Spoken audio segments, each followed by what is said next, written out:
En la cena de Navidad, mi hijo y mi nuera dijeron que tenía un mes para encontrar otro lugar. Vendimos la casa, estás fuera.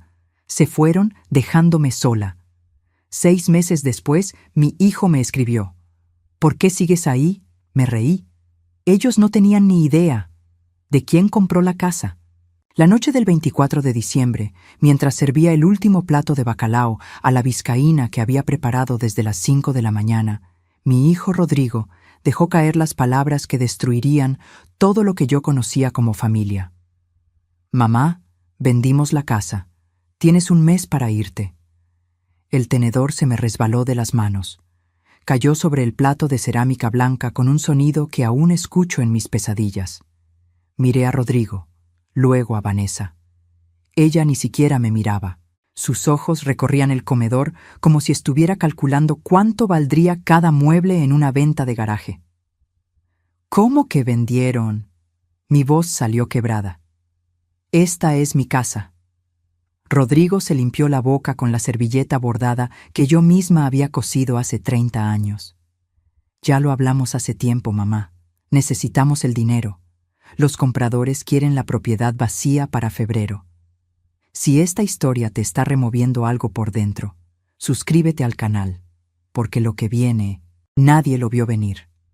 Vanessa finalmente habló, con esa voz dulce y venenosa que había perfeccionado durante 12 años de matrimonio con mi hijo. Seguro encuentras un lugar bonito, suegrita. Hay residencias muy cómodas para personas de tu edad. Personas de tu edad. Como si mis 67 años me convirtieran en un mueble viejo que ya no servía. Pero, Rodrigo, esta casa... Las palabras se me atragantaban. Aquí naciste, aquí tu padre y yo. Por favor, no lo hagas más difícil. Rodrigo se levantó de la mesa. El árbol de Navidad que había decorado durante 2 días parpadeaba detrás de él con lucecitas rojas y doradas. Todo parecía una broma macabra. Ya está decidido. Firma de la escritura fue la semana pasada. Me quedé paralizada. ¿La semana pasada? Es solo un trámite legal, mamá. Vanessa también se puso de pie, arreglándose el suéter color vino que yo le había regalado el año anterior. La casa está a nombre de Rodrigo desde hace 3 años. ¿Recuerdas? Firmaste los papeles para ayudarnos con el banco. Claro que recordaba. Me habían dicho que era para un préstamo, que yo seguiría siendo la dueña, que era solo un favor. ¿Dónde están Santiago y Emilia?, pregunté de repente. Mis nietos. Dijeron que vendrían a cenar. Rodrigo evitó mi mirada. Están con los papás de Vanessa. Pensamos que era mejor así. Mejor. ¿Mejor para quién? Se fueron 10 minutos después. Ni siquiera probaron el flan napolitano que había preparado. Ni tocaron los romeritos. La puerta se cerró y me quedé sola, rodeada de platos llenos, villancicos sonando en la radio y el eco de una traición que todavía no lograba procesar. Caminé hacia mi habitación como sonámbula. En la cómoda de madera que Arturo, mi difunto esposo, había construido con sus propias manos, vi el sobre. Lo habían dejado ahí, sobre la colcha tejida a gancho que me llevó 6 meses terminar. Lo abrí con manos temblorosas. Gracias por entender, mamá. Es por nuestro futuro. Te queremos. Me senté en la cama y lloré hasta que no me quedaron lágrimas. Lloré por mi hijo. Lloré por la casa que construimos ladrillo por ladrillo. Lloré por la Navidad que acababa de morir frente a mis ojos. Pero lo que Rodrigo y Vanessa no sabían, lo que jamás imaginaron mientras brindaban en la casa de sus suegros esa noche, es que yo había comenzado a mover mis propias piezas 2 meses antes de esa cena. Porque una madre puede perdonar muchas cosas, pero nadie, absolutamente nadie, le quita el techo a una mujer que pasó 40 años construyéndolo sin que esa mujer responda. Y mi respuesta, ni ellos ni nadie la veían venir. Me desperté el 25 de diciembre con los ojos hinchados y un dolor en el pecho que ninguna pastilla podría curar. La casa estaba en silencio, un silencio que antes me reconfortaba y ahora me aplastaba. Caminé descalza hasta la cocina. Los platos de la cena seguían ahí, la comida fría, las velas a medio derretir. Comencé a limpiar porque era lo único que sabía hacer cuando el mundo se desmoronaba. Lavar platos, guardar comida, fingir que todo seguía en orden, pero mi mente estaba en otro lugar. Estaba recordando. Arturo y yo compramos este terreno en 1981. Yo tenía 23 años y estaba embarazada de Rodrigo. El terreno quedaba en las afueras de Puebla, en una colonia que apenas comenzaba a poblarse. No teníamos casi nada. Arturo trabajaba como ayudante de carpintero y yo vendía tamales en la esquina de la iglesia cada domingo. «Aquí levantaremos nuestro hogar, Amelia», me dijo mientras pisábamos el lodo de lo que algún día sería nuestro patio. Ladrillo por ladrillo. Y así fue. Durante 35 años construimos esta casa con nuestras manos. Arturo fabricaba los muebles. Yo cosía las cortinas. Pintábamos las paredes juntos los domingos. Cuando Rodrigo cumplió 5 años, agregamos el segundo piso. Cuando cumplió 15, renovamos la cocina completa, porque yo soñaba con tener una estufa de 6 hornillas. Esta casa no era solo una propiedad valuada en 3.500.000 pesos, como decía el avalúo que encontré escondido en el cajón de Rodrigo hace 2 meses. Esta casa era cada madrugada que Arturo salió a trabajar. Cada domingo que yo vendí 500 tamales para juntar para las varillas. Cada gota de sudor, cada peso ahorrado, cada sueño cumplido. Arturo murió hace 8 años de un infarto fulminante. Cayó en su taller mientras construía una cuna para Emilia, nuestra nieta que acababa de nacer. Lo encontré ahí, con el serrucho todavía en la mano y una sonrisa tranquila en el rostro. Me quedé sola, con mi pensión de 4.800 pesos mensuales y esta casa. Seguí trabajando hasta los 64 años, primero como costurera a domicilio y luego vendiendo gelatinas en las fiestas del barrio. No era mucho, pero era suficiente. Era mi dignidad. Rodrigo se casó con Vanessa cuando tenía 30 años.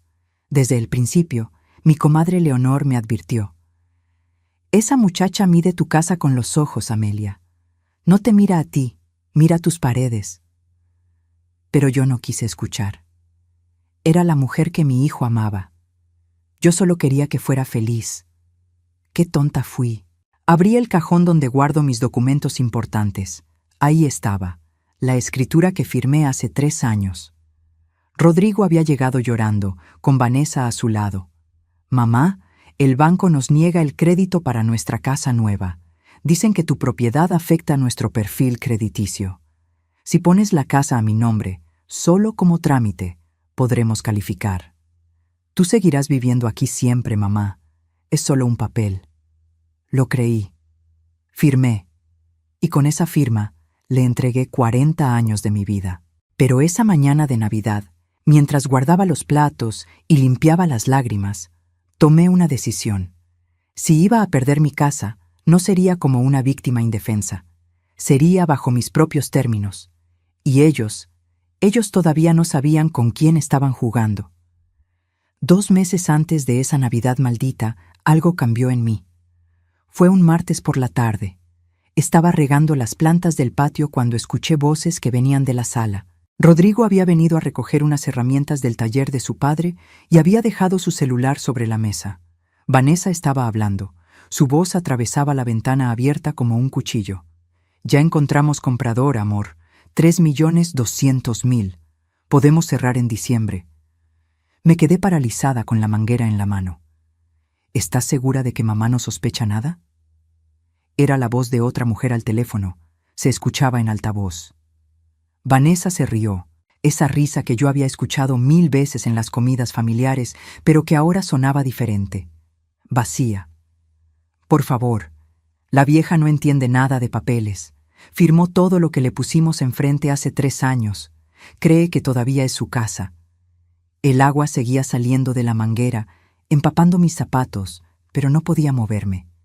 «Además», continuó Vanessa, «Rodrigo hace lo que yo le digo. Es tan fácil manipularlo. Solo tengo que llorar un poco y hablar de nuestro futuro». Cerré la llave del agua. Mis manos temblaban.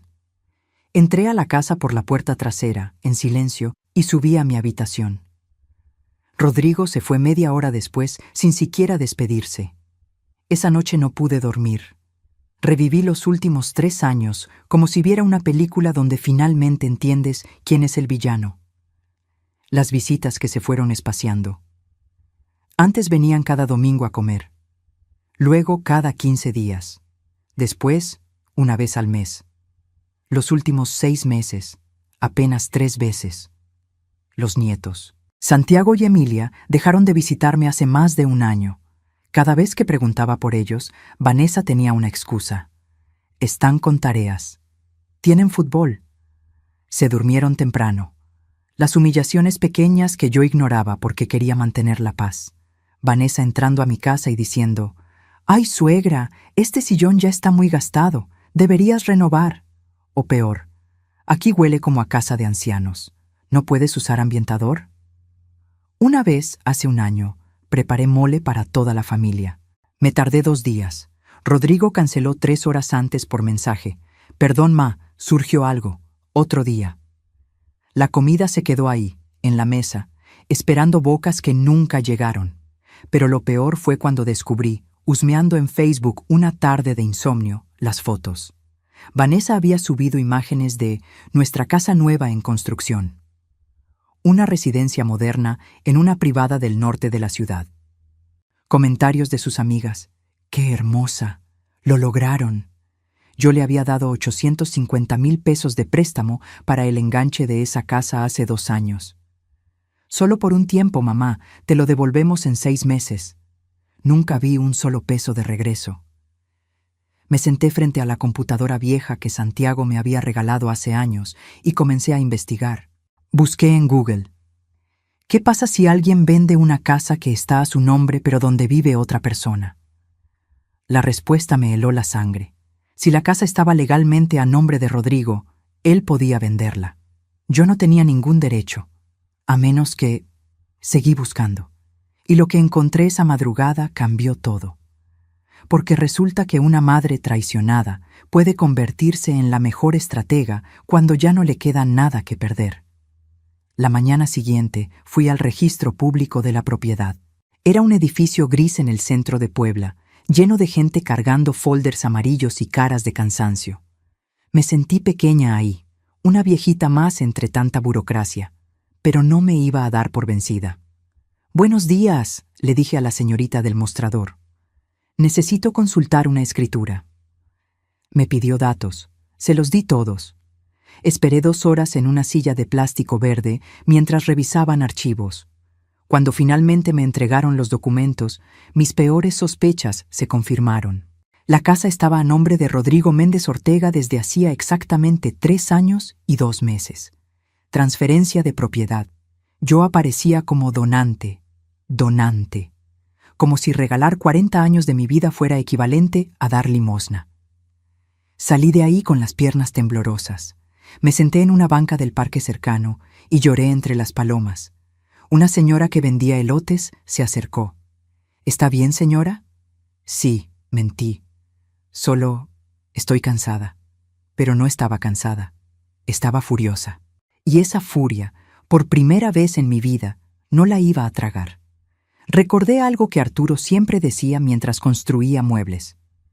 Para desarmar algo bien hecho, primero tienes que entender cómo fue armado. Él hablaba de carpintería. Yo lo apliqué a mi estrategia. Necesitaba ayuda legal.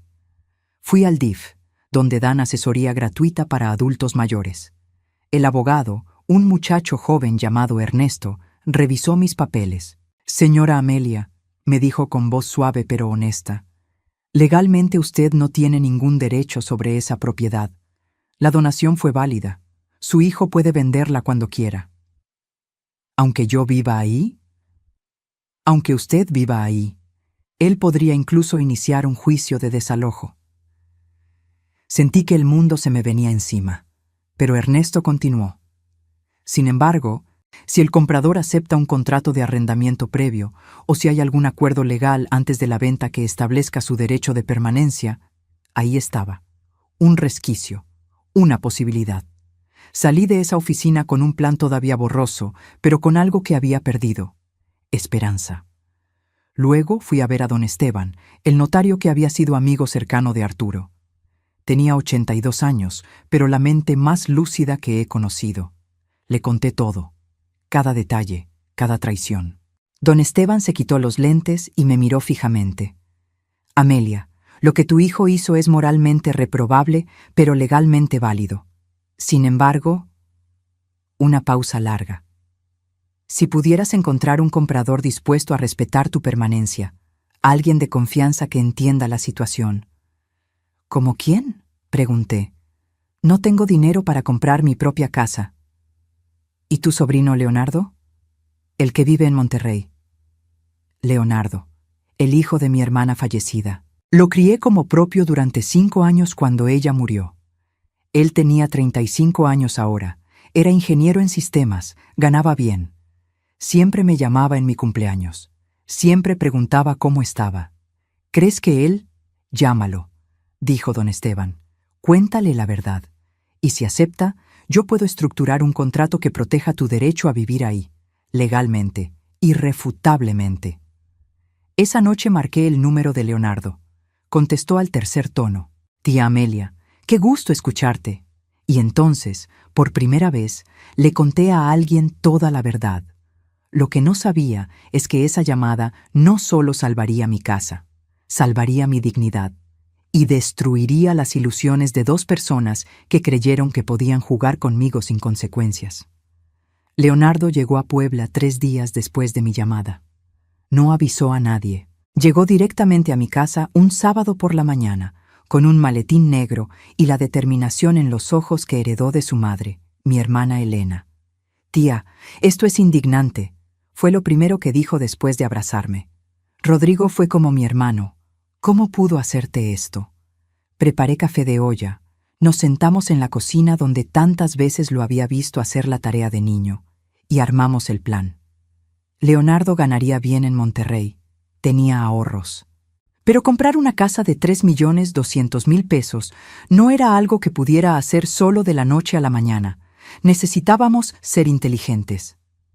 Tengo 450.000 pesos, le dije, sacando la libreta donde llevaba el registro de todos mis ahorros. Es todo lo que me queda después de prestarle a Rodrigo para su casa nueva.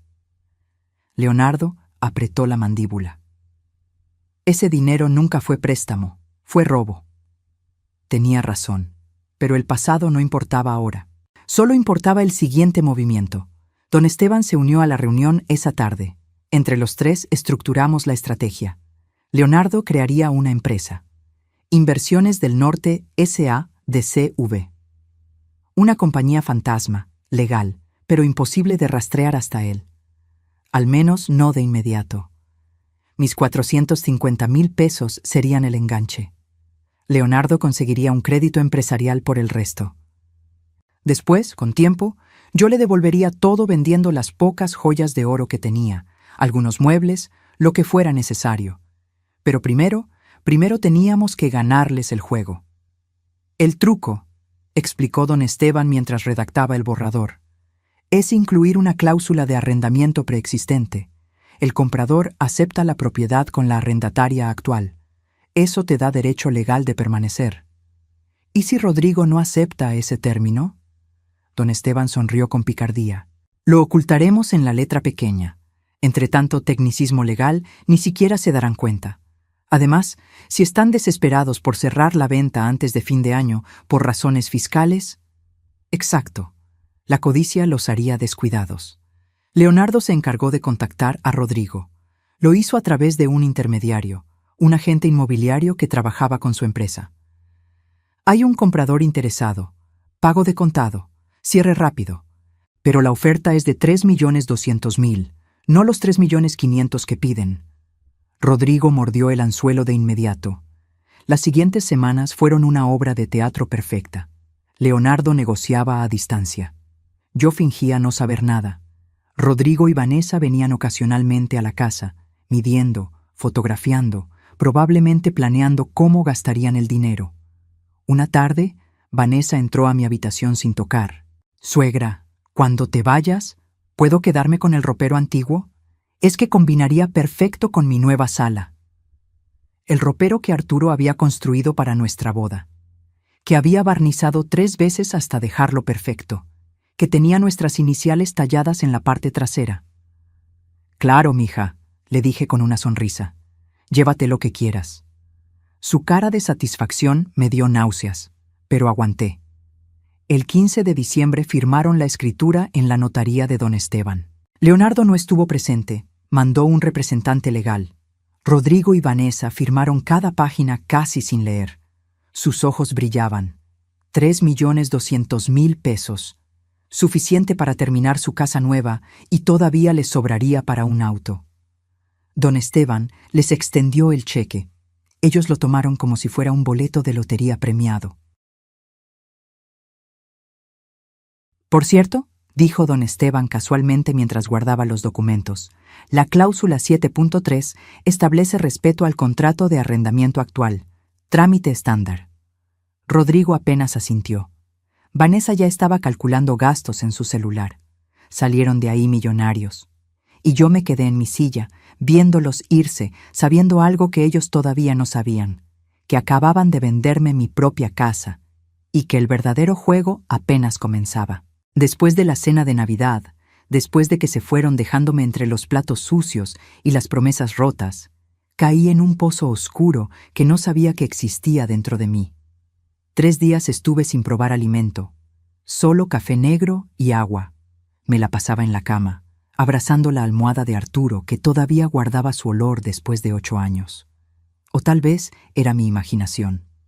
Tal vez solo era mi desesperación tratando de aferrarse a algo.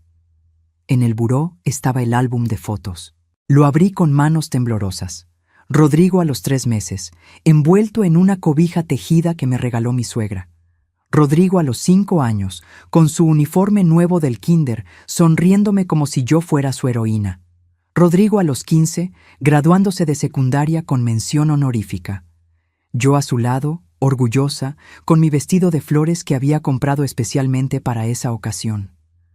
Rodrigo a los 25, el día de su boda, abrazándome y diciéndome al oído: «Gracias por todo, ma. Eres la mejor madre del mundo». ¿En qué momento perdí a ese niño? ¿En qué momento se convirtió en el hombre que me quitó el techo? Lloré hasta quedarme dormida. Soñé con Arturo. Estaba en su taller, lijando un trozo de madera, silbando una canción de José José. Volteó a verme y sonrió. «No llores, mi Amelia, todavía te quedan batallas por ganar».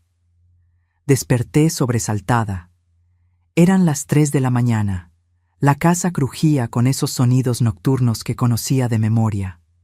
Pero esta vez no me reconfortaron. Me aterraron. Bajé a la cocina. Los platos seguían sin lavar. La comida podrida llenaba el ambiente de un olor agrio. Todo se estaba desmoronando. Yo incluida. Me senté en el piso de la cocina y por primera vez en años, verdaderamente consideré rendirme. Llamar a Rodrigo. Decirle que buscaría un lugar, que se salieran con la suya, que aceptaría mi derrota. En eso sonó el timbre. Eran las 3:30 de la madrugada. ¿Quién podía ser? Abrí con miedo. Era Leonor, mi comadre de toda la vida. Traía puesto su camisón debajo del abrigo y pantuflas. Su cara mostraba preocupación. «Comadre, vi tu luz prendida a esta hora, y hace 3 días que no sales. ¿Qué está pasando?» Le conté todo. Entre sollozos, le dije lo de la casa, lo de Rodrigo, lo de Vanessa. Le mostré los papeles, las fotos, el álbum. Le confesé que estaba pensando en rendirme. Leonor me agarró de los hombros con una fuerza que no sabía que tenía. «¡Levántate! ¡Levántate ahora mismo!» Su voz era fuego. «Esa gente te robó tu casa, pero ¿tú les vas a entregar tu dignidad también? No, Amelia, no. Ya no puedo, Leonor. Estoy cansada». «¿Cansada? Tu marido trabajó 40 años para construir estas paredes. Tú vendiste tamales bajo el sol durante 30 años para poner cada ladrillo. ¿Y ahora te vas a rendir porque tu hijo resultó ser un malagradecido?» Sus palabras me atravesaron como agujas. «Rodrigo perdió a su madre el día que decidió traicionarte, pero tú no has perdido tu dignidad. Todavía no». Leonor me obligó a ponerme de pie. Esos documentos que firmaste con Leonardo, ese plan que armaste. ¿Para qué fue todo eso si ahora te vas a echar a morir? Tenía razón, por supuesto que tenía razón. Me lavé la cara. Leonor me preparó té de manzanilla. Juntas limpiamos la cocina en silencio. Tiramos la comida echada a perder. Lavamos cada plato. Barrimos, trapeamos. Cuando el sol comenzó a salir, mi casa volvía a estar en orden. Y yo también. Gracias, comadre, le dije abrazándola. No me agradezcas, demuéstramelo. Gana esta batalla. Y así lo haría, porque esa madrugada dejé de ser la madre que perdona todo. Me convertí en la mujer que Arturo sabía que yo podía ser, la que no se deja, la que pelea hasta el final. Enero llegó con frío y con la primera llamada de Rodrigo. «Mamá, ¿ya encontraste lugar?» Su voz sonaba impaciente. Ya no quedaba rastro del hijo que conocí. «Sigo buscando, hijo. Dame más tiempo». Colgó sin despedirse. Empecé a empacar, lentamente, caja por caja. No porque me fuera a ir, sino porque necesitaba revisar cada rincón de esta casa, buscar evidencias, municiones para la batalla que vendría. En el closet del cuarto de visitas encontré una caja de cartón olvidada. Adentro había ropa vieja, libros de Rodrigo cuando era niño y algo que me llamó la atención. Un folder rosa con papeles. Lo abrí. Eran cartas, escritas a mano, la letra de Vanessa. Las había dejado olvidadas hace 2 años, cuando vinieron a quedarse una semana mientras remodelaban su departamento. Vanessa era descuidada. Siempre dejaba cosas tiradas. Comencé a leer, y con cada palabra algo dentro de mí se cristalizaba en hielo puro. Querida Sofía, te juro que esta vieja no se muere nunca. Ya tiene 65 años. ¿Cuánto más va a vivir? Necesitamos esa casa ya. Rodrigo es tan ingenuo, hace todo lo que le digo. Lo convencí de que pusiera la casa a su nombre. Ahora solo falta esperar el momento perfecto para vender. Su madre es tan tonta que ni siquiera entiende que ya no es su propiedad. Tuve que sentarme. El mundo giraba. Otra carta, fechada 6 meses después. Ya encontramos comprador. Un inversionista del norte. Ofrecen 3.2 millones. Rodrigo quiere esperar, dice que se siente mal por su mamá, pero yo lo convenceré, siempre lo hago. Solo necesito llorar un poco y hablar de nuestros hijos, de su futuro. Él cede siempre. Había más, mucho más, fotografías que no había visto. En una, Vanessa aparecía abrazada de un hombre que no era Rodrigo, besándose en un restaurante. Al reverso, con letra descuidada. Diego, mi amor, pronto seremos libres. Diego. Busqué en sus redes sociales usando la computadora. No fue difícil encontrarlo. Diego Fuentes, arquitecto, socio de una agencia de bienes raíces, casado, con 2 hijos. Vanessa no solo me estaba robando mi casa, le estaba siendo infiel a mi hijo con un hombre que seguramente la ayudaba a vender propiedades. Pero había algo más en esa caja. Documentos bancarios, estados de cuenta. Un préstamo a mi nombre por 180,000 pesos que yo nunca autoricé. Mi firma falsificada. O tal vez firmé sin darme cuenta, confiando, creyendo que era otro favor. Lo fotografié todo con mi celular. Santiago, mi nieto, me había enseñado a usar la cámara y enviar fotos por WhatsApp. Abuela, solo presionas aquí y se guarda en tu galería. Guardé cada evidencia meticulosamente. Las cartas, las fotos, los documentos bancarios, todo en un sobre manila que escondí en el lugar más seguro que conocía, dentro del colchón de mi cama, en una abertura que hice con las tijeras de costura. Llamé a Leonardo esa noche. Tío, encontré algo que cambia todo. Le envié las fotos. Escuché su respiración entrecortada al otro lado de la línea. Tía, esto es suficiente para demandar por fraude, por falsificación. Vanessa podría ir a la cárcel. Lo sé, dije con voz tranquila, pero todavía no vamos a usar estas cartas. Las guardaremos para el momento exacto. ¿Cuál momento? Cuando llegue la hora de que ambos miren a los ojos a la persona que creyeron vencida. Cuando estén seguros de que ganaron. Ahí es cuando les mostraré quién soy realmente. Leonardo guardó silencio. Luego dijo algo que nunca olvidaré. Tía, mi mamá estaría orgullosa de ti.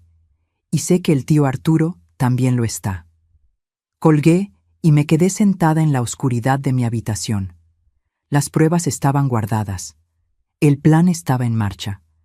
Leonardo era dueño de mi casa legalmente. Yo tenía derecho de permanecer por contrato. Ahora solo faltaba una cosa: que Rodrigo y Vanessa descubrieran que el castillo de naipes que construyeron con mis lágrimas estaba a punto de derrumbarse. Y yo tendría un asiento en primera fila para verlo caer. Febrero 1, la fecha límite que me dieron. Rodrigo llegó a las 9 de la mañana con Vanessa. Yo los estaba esperando en la sala, tomando café de olla, tranquila. Mamá, ¿qué haces todavía aquí? Rodrigo parecía genuinamente confundido. Dijimos que era un mes. Ay, hijo, he buscado pero no encuentro lugar que me alcance con mi pensión. Dame un poco más de tiempo. Vanessa bufó. Señora, esto es irresponsable. Los compradores van a querer entrar pronto. Pues que esperen, dije con dulzura envenenada. No encuentro dónde ir. Se fueron molestos. Yo me quedé sonriendo en mi taza de café. Marzo. Rodrigo llamaba cada semana. ¿Ya encontraste algo, mamá? Siempre la misma pregunta, siempre mi misma respuesta. Todavía busco. En abril vinieron juntos. Esta vez Vanessa perdió la compostura.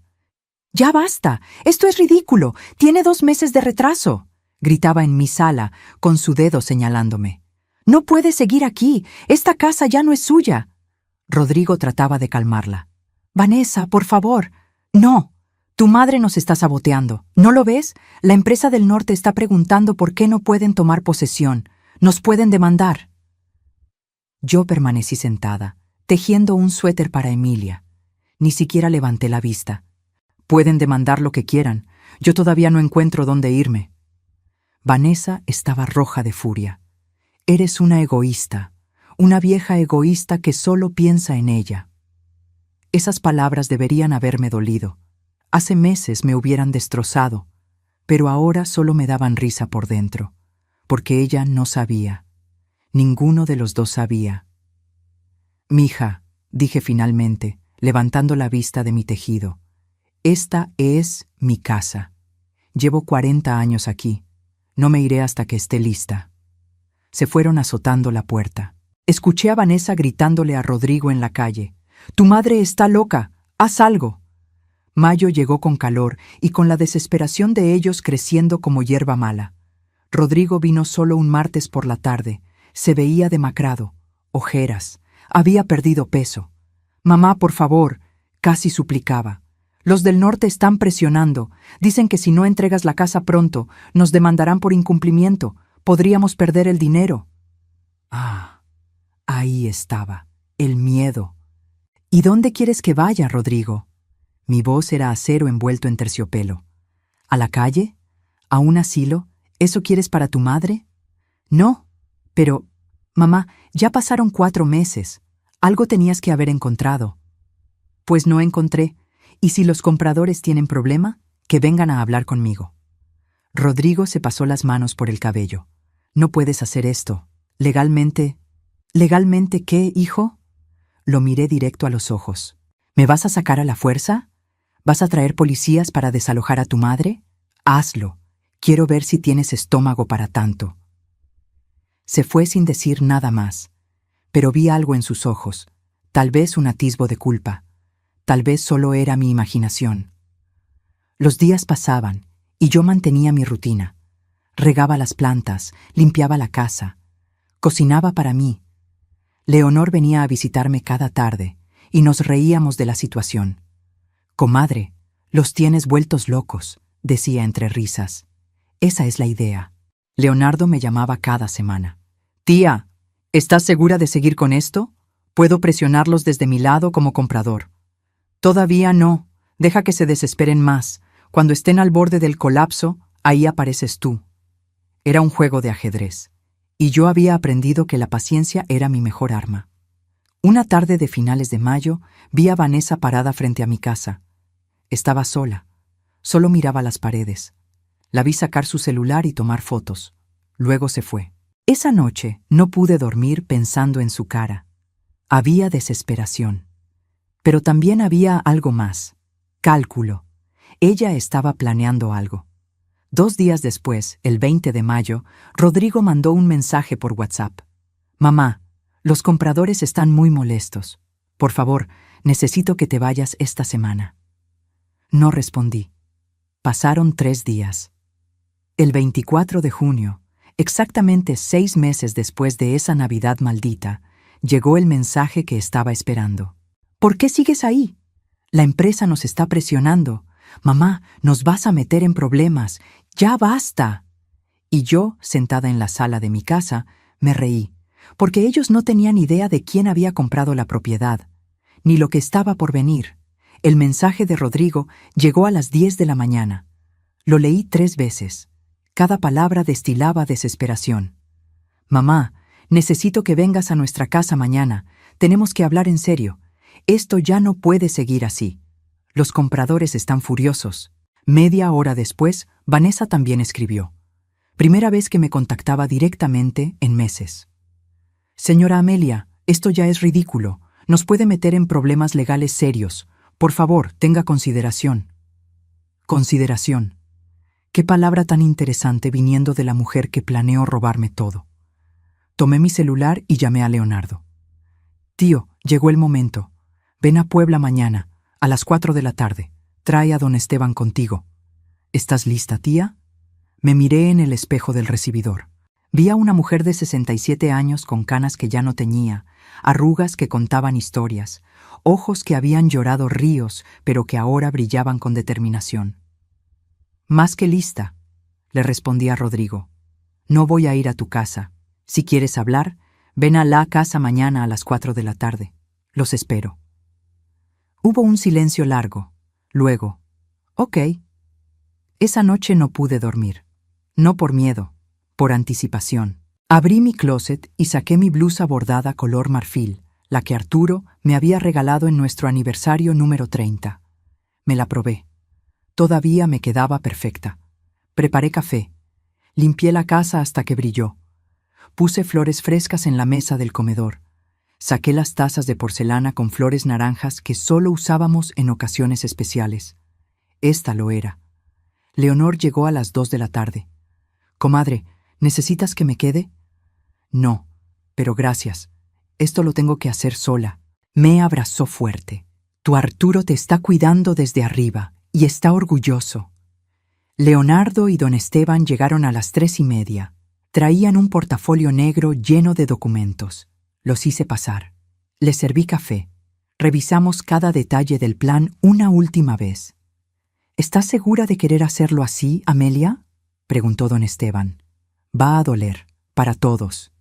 «Lo sé, pero es necesario». A las 4 en punto sonó el timbre. Respiré hondo. Abrí la puerta. Rodrigo y Vanessa estaban ahí. Él con traje, como si viniera de la oficina. Ella con un vestido rojo ajustado y tacones, como si esto fuera una reunión de negocios cualquiera. «¡Mamá!». Rodrigo se detuvo al ver a Leonardo y don Esteban sentados en la sala. «¿Qué es esto?». «Pasen», dije con voz firme. «Es hora de que tengamos una conversación pendiente». Vanessa miró a Leonardo con sospecha. «¿Quién es usted?». Leonardo se puso de pie, extendió la mano. «Leonardo Ortega, ingeniero, vivo en Monterrey». Rodrigo palideció. «¿Leo? ¿Mi primo Leo? ¿Qué haces aquí?». «Soy el representante legal de inversiones del Norte S.A.D.C.B». Hizo una pausa deliberada. «La empresa que compró esta casa». El silencio que siguió fue tan denso que podría cortarse con cuchillo. Vi cómo la información procesaba en sus cerebros. Vi el momento exacto en que entendieron. Vanessa fue la primera en reaccionar. «¿Qué? No, eso es imposible». «Muy posible», dijo don Esteban abriendo el portafolio. «Aquí están las escrituras. Todo completamente legal. firmadas por ustedes el 15 de diciembre del año pasado. Rodrigo tomó los documentos con manos temblorosas. Leía y releía. Pero, nosotros vendimos a una empresa del norte, un inversionista desconocido, no a tu primo. Leonardo terminó la frase. Técnicamente vendieron a mi empresa, que yo dirijo, con capital que en parte provino de tu madre. Vanessa se dejó caer en el sillón. Su cara pasó del rojo al blanco en segundos. Rodrigo me miró. Mamá, ¿qué hiciste? Y entonces, con una calma que sorprendió hasta a mí misma, respondí: Hijo, aprendí que a veces el amor de madre significa enseñar lecciones duras, y ustedes necesitaban aprender que no se juega con la mujer que les dio todo. Y lo que venía después iba a dolerles más que cualquier cosa que hubieran imaginado. Rodrigo seguía de pie, con los papeles en la mano, mirándome como si me viera por primera vez. O tal vez era la última vez que veía a la madre que creía conocer. «No entiendo». Su voz era un hilo. «Siéntate, hijo. Esto va a tomar un rato». Vanessa se recompuso rápido. «Esto es una trampa, una estafa. Vamos a demandarte por...» «¿Por qué?» Leonardo la interrumpió con frialdad. ¿Por comprar una propiedad legalmente? ¿Por pagar el precio que ustedes pidieron? ¿Por firmar un contrato que ustedes aceptaron sin leer? Don Esteban abrió el folder y sacó los documentos. Cláusula 7.3. El comprador acepta la propiedad con arrendataria actual y respeta el contrato de arrendamiento preexistente por tiempo indefinido, hasta que la arrendataria decida voluntariamente rescindir dicho contrato. Rodrigo leyó la cláusula. 1 vez, 2 veces, 3. Pero esto significa que tu madre puede vivir aquí el resto de su vida si así lo desea, completó don Esteban. Y legalmente nadie puede sacarla, ni ustedes, ni Leonardo, ni nadie. Vanessa se puso de pie de un salto. Esto es fraude, manipulación, nos engañaron. ¿Como ustedes me engañaron a mí? Finalmente dejé salir las palabras que había guardado durante meses. Mi voz era tranquila, pero cada palabra era un cuchillo. Como me engañaron para que firmara la donación de mi casa, como me prometieron que siempre viviría aquí, como tomaron mis 850,000 pesos prestados y nunca me los devolvieron. Rodrigo abrió la boca, pero no salió ningún sonido. Me levanté y saqué el sobre manila que había escondido. Lo puse sobre la mesa de centro. Lo abrí lentamente. Dejaste esto olvidado hace 2 años, Vanessa. Saqué las cartas. Cartas a tu amiga Sofía, donde explicas detalladamente cómo manipulaste a mi hijo para quedarse con mi casa.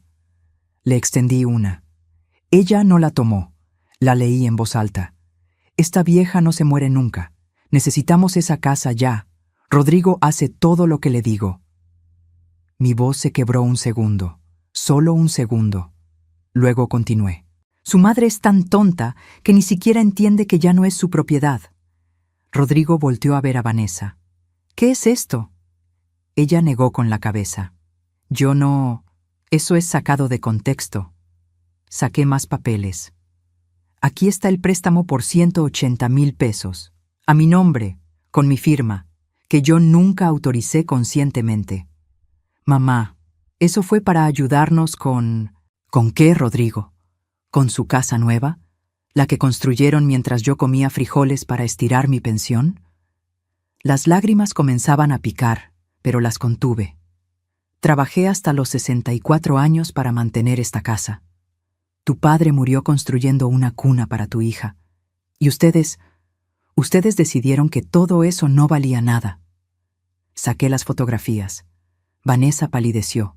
Eran las fotos con Diego. ¿Quién es él, Vanessa?, preguntó Rodrigo tomando una foto. Nadie, yo... Diego Fuentes, arquitecto, socio de bienes raíces. Solté cada palabra como piedra. Tu amante desde hace más de 1 año, casado, con 2 hijos. Rodrigo dejó caer las fotos como si quemaran. Miró a Vanessa. Ella lloraba ahora, pero no de tristeza, de rabia, de verse descubierta. Rodrigo, yo puedo explicar. Él no significa nada. Fue un error. Rodrigo levantó una mano. Su cara era una máscara de dolor. Cállate, Leonardo intervino. Tenemos dos opciones aquí. Opción 1.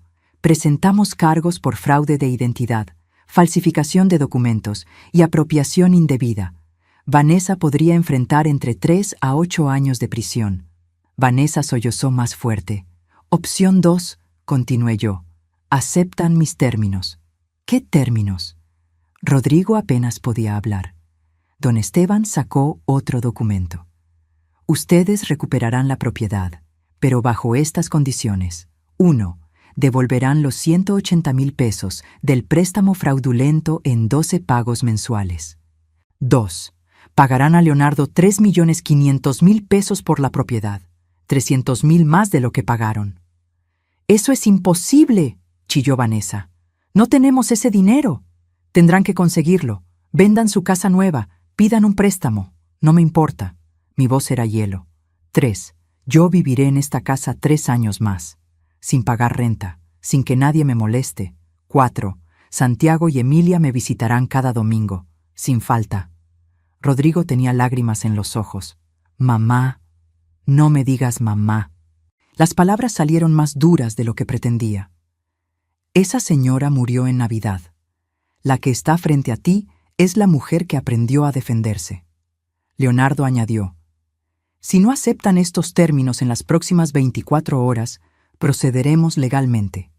Y créanme, con las pruebas que tenemos, Vanessa irá a prisión. Y Rodrigo, como cómplice, tendrá problemas también». El silencio era sepulcral. Vanessa rompió primero. «Esto es una pesadilla. Suegra, por favor, todo fue un malentendido. Yo la quiero. No queríamos hacerle daño». La miré directamente. «Sí querían, y lo hicieron. Ahora vivirán con las consecuencias». Rodrigo firmó. Con lágrimas cayendo sobre el papel, firmó cada documento. Vanessa también, temblando.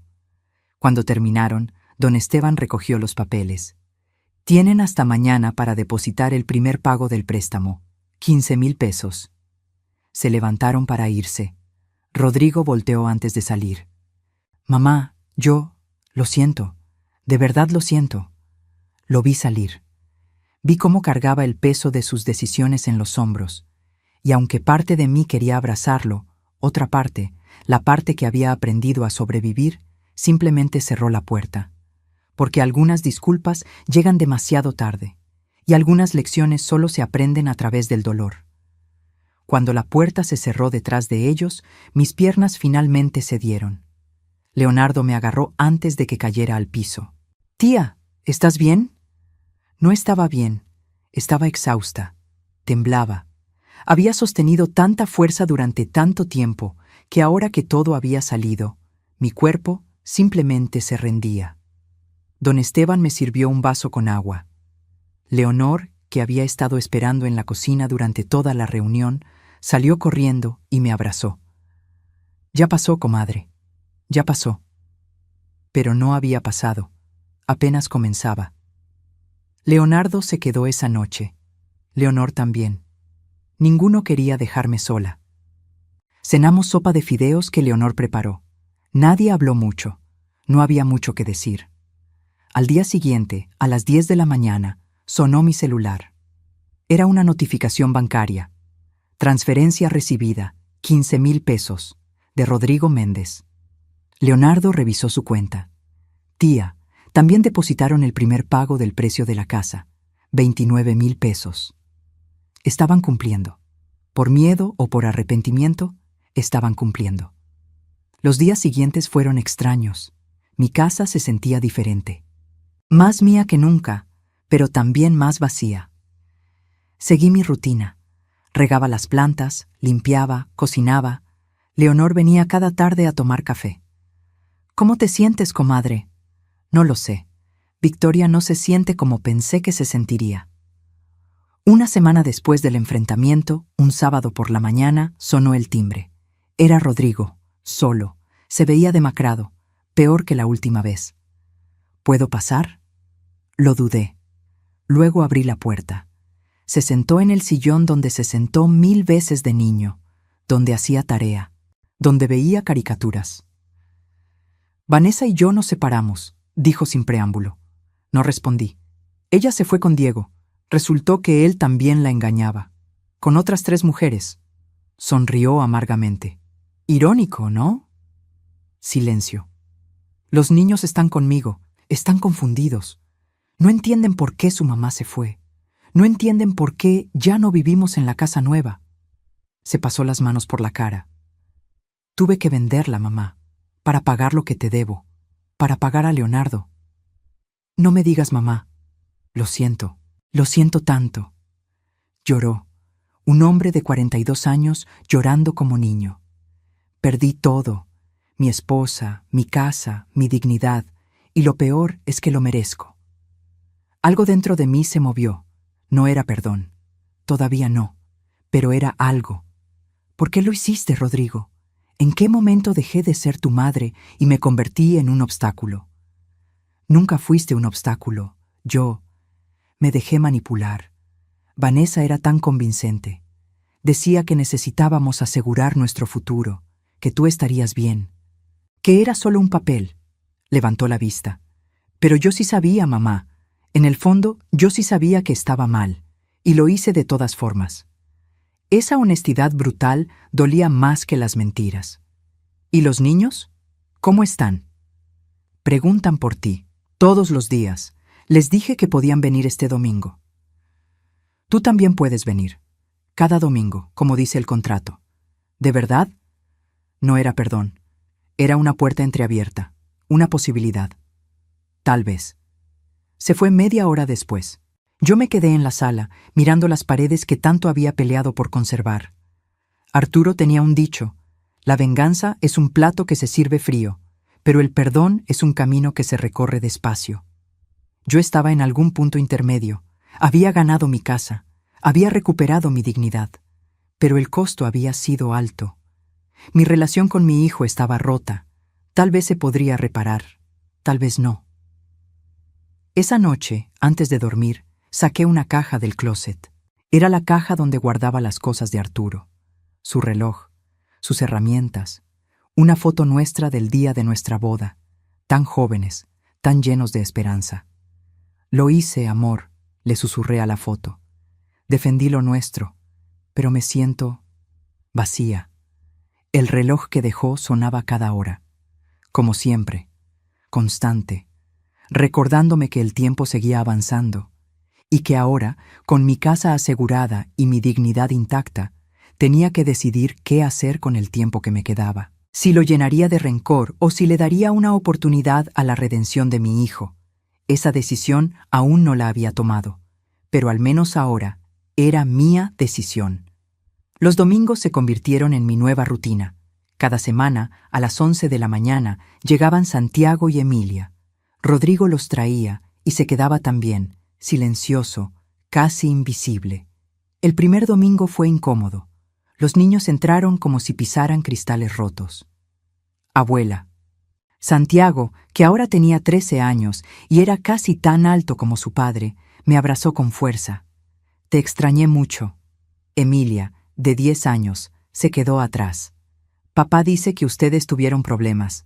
Sí, mija, pero eso es entre adultos. Ustedes no tienen culpa de nada. Preparé enchiladas verdes, su comida favorita. Vi cómo devoraban todo como si no hubieran comido en días. Rodrigo apenas probó su plato. ¿Dónde está mamá?, preguntó Emilia eventualmente. Rodrigo y yo nos miramos. Tu mamá tuvo que irse por un tiempo, dijo él. Los niños no preguntaron más. Los niños siempre saben más de lo que dicen. Durante marzo y abril vi cómo Rodrigo se desmoronaba poco a poco. Cada domingo llegaba más delgado, más cansado. Trabajaba doble turno para pagar las deudas. Había vendido el carro nuevo. Ahora venía en uno viejo que le prestó un amigo. ¿Cómo vas con los pagos?, le pregunté un domingo, cuando los niños estaban jugando en el patio. Voy al día. Es difícil, pero es lo que merezco. En mayo, Santiago me buscó en la cocina mientras lavaba los trastes. Abuela, ¿papá hizo algo muy malo? Sequé mis manos y lo miré. Tenía los ojos de Arturo, los mismos ojos nobles y confundidos. Tu papá cometió un error, mijo, un error grande, pero está tratando de corregirlo. ¿Tú lo perdonarás? No lo sé todavía. El perdón no es algo que se da porque sí, se gana. Él llora por las noches. Lo escucho. Y luego mira fotos viejas tuyas, de cuando era niño. Esas palabras me atravesaron el pecho como flechas. Junio llegó con calor sofocante y con una llamada inesperada. Era el banco. Vanessa había intentado sacar un préstamo usando mi identidad nuevamente. Pero esta vez, con todas las alertas que habíamos puesto después de descubrir el fraude anterior, la atraparon. Rodrigo llegó corriendo a mi casa esa tarde. Mamá, Vanessa está detenida. Intentó falsificar documentos otra vez.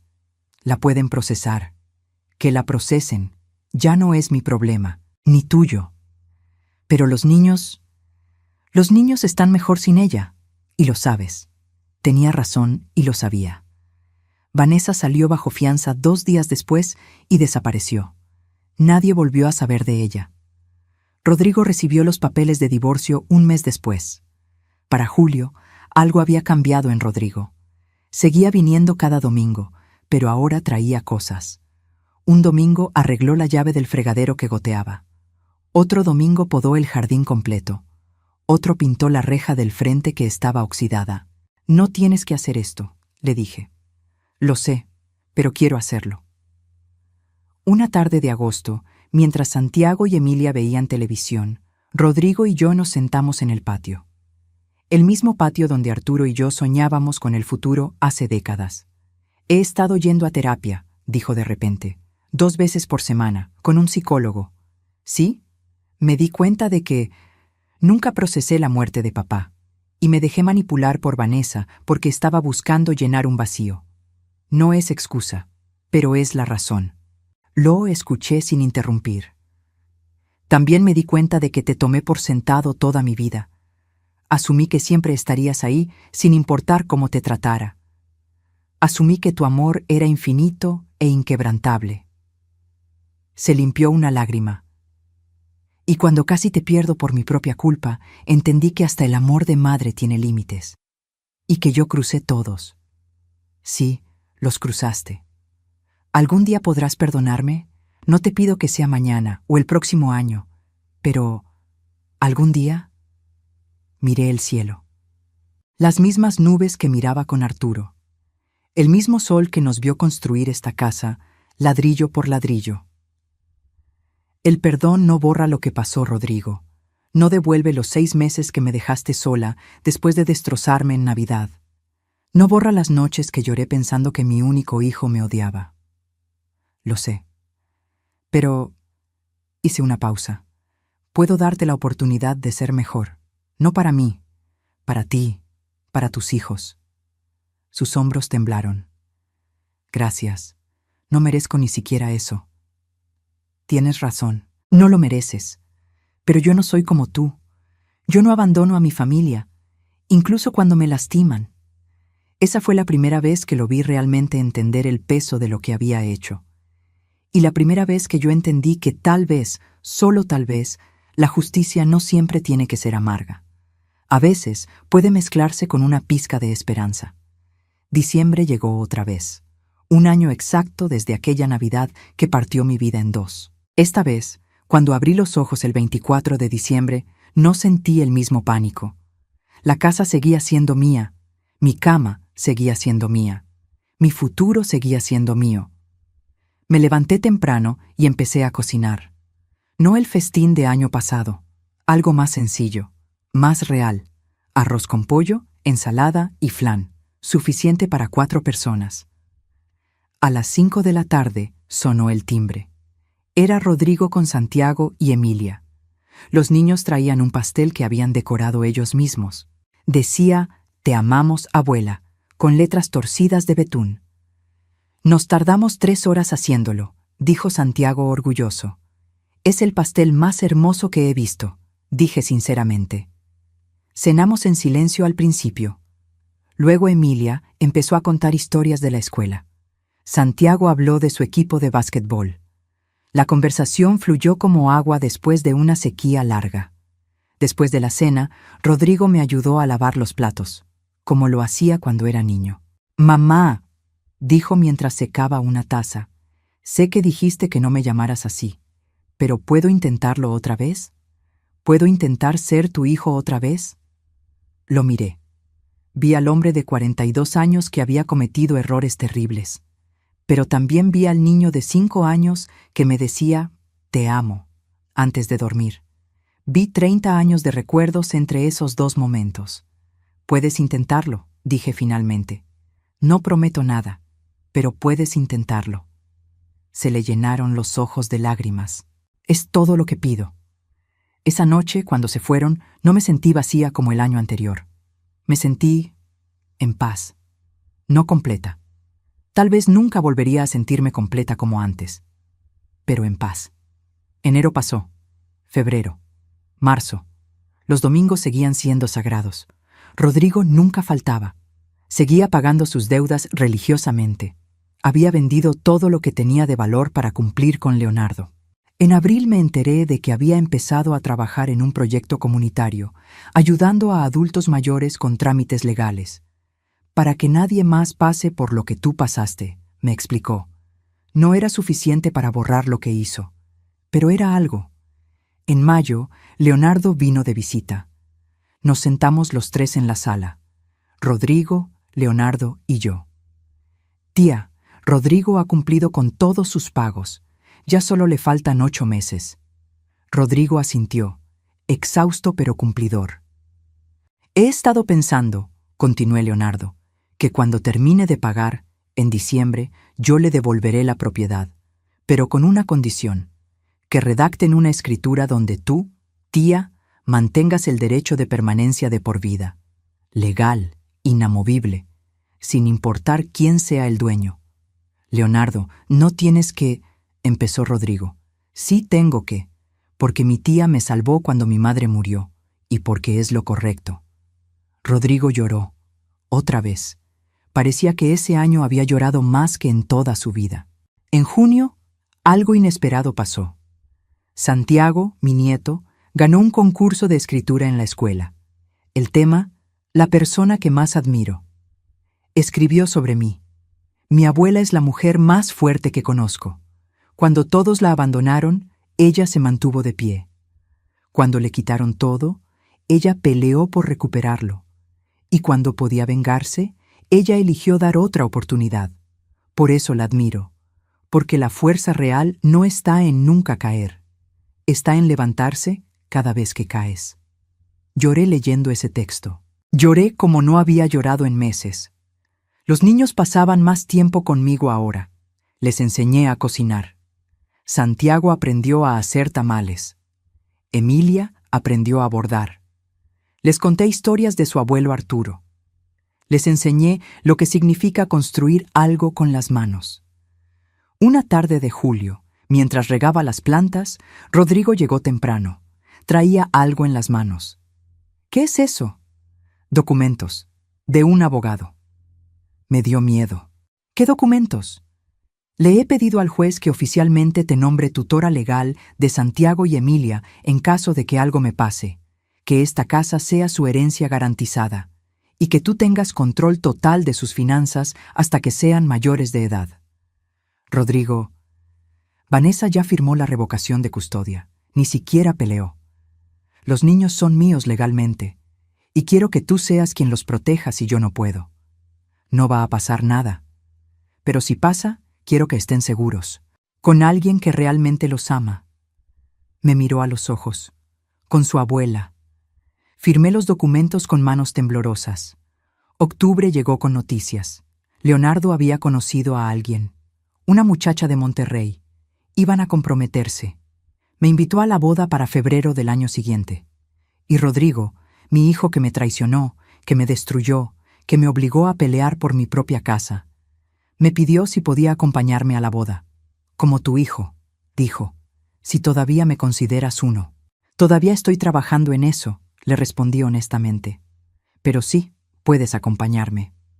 Porque el perdón no es un interruptor que se enciende de la noche a la mañana. Es un camino largo, doloroso, lleno de piedras. Pero es un camino que decidí empezar a caminar. 24 de diciembre. 2 años después de aquella Navidad que lo cambió todo. Esta vez, la mesa estaba puesta con todo el amor que antes ponía, pero con toda la sabiduría que ahora tenía.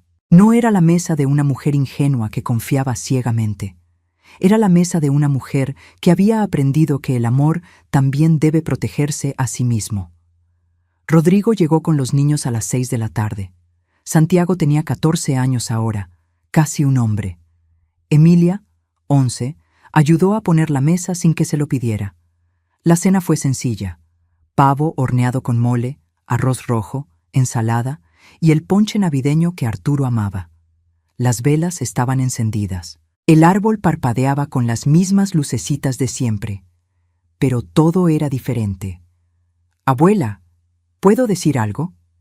Santiago levantó su copa de ponche. «Claro, mijo.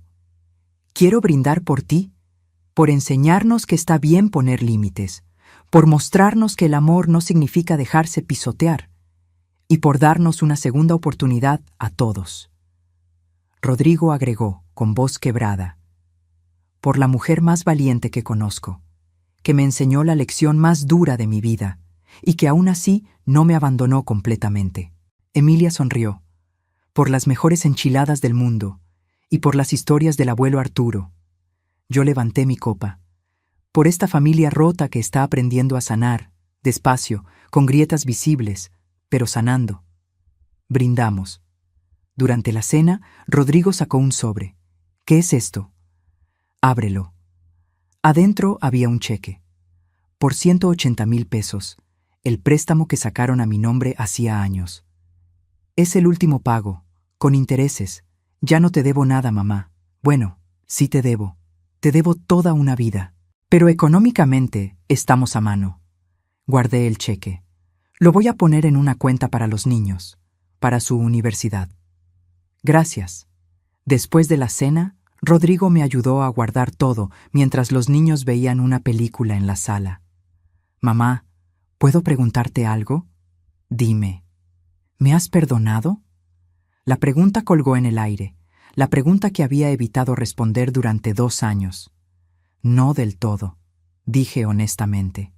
«Todavía hay días en que recuerdo esa Navidad y me duele. Todavía hay noches en que me pregunto cómo mi hijo pudo hacerme eso». Vi su rostro caer. «Pero», continué, «también veo al hombre en que te has convertido, al padre presente, al hijo que está tratando, y aunque no he olvidado, estoy aprendiendo a perdonar, poco a poco». «¿Es suficiente?» «Es lo que hay, y tendrás que aceptarlo», asintió. «Lo acepto. Tomaré lo que me des». Esa noche, cuando se fueron, me quedé sola otra vez, pero esta soledad era diferente. No era la soledad del abandono, era la soledad de la paz. Subí a mi habitación y abrí el cajón donde guardaba las cosas de Arturo. Saqué su foto. «Lo logré, amor. Defendí nuestra casa, defendí mi dignidad y le di a nuestro hijo la oportunidad de ser mejor». El reloj dio las 12 campanadas. Navidad oficial. Me asomé por la ventana. La calle estaba iluminada con luces navideñas, familias entrando y saliendo de casas, risas, música, vida. Mi casa, las paredes que construimos ladrillo por ladrillo, seguía en pie. Igual que yo. Porque la verdadera fortaleza no está en nunca caer, está en levantarse cada maldita vez que te tumban, en poner límites cuando el mundo te pide que te calles, en defender lo tuyo cuando todos esperan que te rindas, y en darle una segunda oportunidad al amor, no porque sea fácil, sino porque es humano. Hoy es sábado por la mañana. Estoy sentada en el patio de mi casa, la casa que casi pierdo, la casa que recuperé con astucia y lágrimas, tomando café de olla mientras veo a Santiago enseñarle a Emilia cómo barnizar madera. Así, con movimientos parejos. Igual que nos enseñó la abuela, dice Santiago con esa paciencia que heredó de su abuelo. Tengo 69 años ahora, 2 años más que cuando todo explotó. 2 años que se sienten como una vida entera. La semana pasada empecé a dar pláticas en el centro comunitario del barrio. Me invitaron a hablar sobre fraude familiar y protección patrimonial para adultos mayores. Fui con miedo. Pensé que nadie iría. Llegaron 70 personas. 70 mujeres y hombres mayores con historias similares a la mía. Hijos que manipulaban, nueras y yernos que robaban. Familias que abusaban de la confianza. Les conté mi historia, sin vergüenza, sin ocultar nada. Firmé los papeles por amor, les dije, porque confiaba, porque una madre quiere creer que su hijo nunca le haría daño, y esa confianza me costó todo.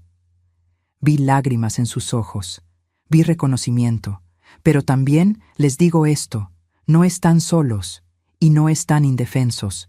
La ley tiene herramientas, ustedes tienen derechos, y sobre todo, ustedes tienen dignidad. No la pierdan. Después de la plática, 3 mujeres se me acercaron con casos casi idénticos al mío. Las conecté con don Esteban. Ahora él y Leonardo crearon un programa de asesoría legal gratuita para adultos mayores en situación de fraude familiar. Rodrigo trabaja como voluntario ahí cada sábado. Es su forma de pagar lo que hizo, no solo a mí, a todos los que sufrieron lo mismo. Los domingos seguimos siendo nuestro día sagrado. Ya van 2 años sin faltar. Santiago está por entrar a la preparatoria. Emilia está aprendiendo a tocar guitarra. Rodrigo está construyendo una vida nueva, más modesta, más honesta. ¿Somos la familia perfecta? No. Tenemos grietas, tenemos silencios incómodos, tenemos días en que el pasado se asoma y duele, pero estamos aquí, presentes, intentándolo. La boda de Leonardo fue hermosa. Conocí a su esposa, Mariana, una muchacha dulce que me abrazó y me dijo, Leonardo me contó todo lo que hizo por usted, pero él dice que usted hizo mucho más por él. Éramos familia, le dije.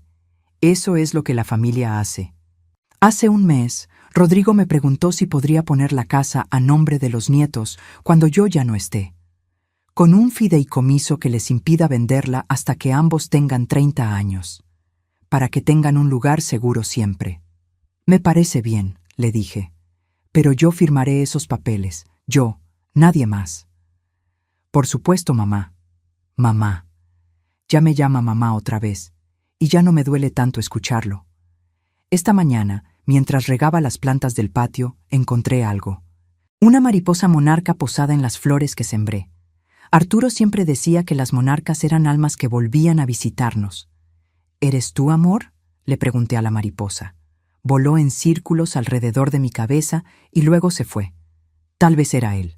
Tal vez solo era una mariposa.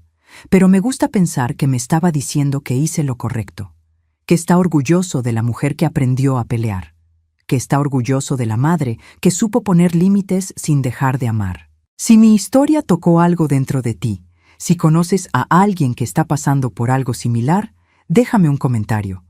Cuéntame desde dónde me estás escuchando. Comparte tu historia si te animas, porque el silencio es lo que permite que estos abusos continúen. Dale like si crees que los adultos mayores merecen respeto, no solo amor. Suscríbete si quieres seguir escuchando historias de vida real como esta. Y recuerda esto: la verdadera riqueza no está en las casas que posees, sino en la dignidad que no permites que te quiten. El amor de madre no significa ser pisoteada, significa enseñar, incluso cuando duele. Y a veces, la mejor lección que puedes dar a tus hijos es mostrarles que hay consecuencias para sus acciones. Gracias por escucharme, gracias por estar aquí, y que ninguno de ustedes tenga que pasar por lo que yo pasé, pero si lo hacen, que tengan la fuerza para levantarse. Porque ustedes también la tienen, solo a veces necesitan que alguien se los recuerde. Yo soy Amelia, tengo 69 años, vivo en la casa que construí con mi esposo ladrillo por ladrillo, y nadie, absolutamente nadie, me la quitará otra vez. Hasta la próxima historia. Fin.